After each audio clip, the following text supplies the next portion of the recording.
சீட்ல வெயில பின்னாடி போடு. சீட்ல வச்சாலும் தான் தொக்கு தொக்குன்னு விடுது. இல்ல பின்னாடி போடு. பையில வச்சு இல்ல ஒண்ணா வை.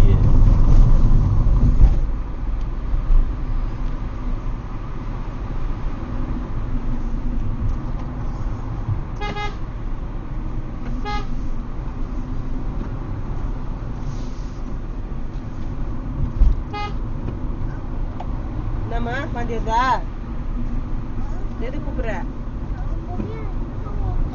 நிக்க முடியலையா? உட்காந்துங்கிற ஏன் நிக்க முடியலன்ற?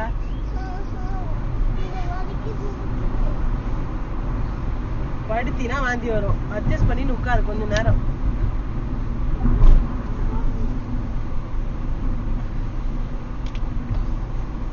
முத்துமலை போயிட்டோன்னு வச்சுக்கோ, அந்த என்ட்ரன்ஸ் வழி அதுக்கப்புறத்துல இருந்து ஒரே ஸ்ட்ரெயிட் ரோடு தான், வளையவே வளையாது. நம்ம வாட்னு ஜாலியா போலாம். இங்கதான் வளைவா இருக்கு.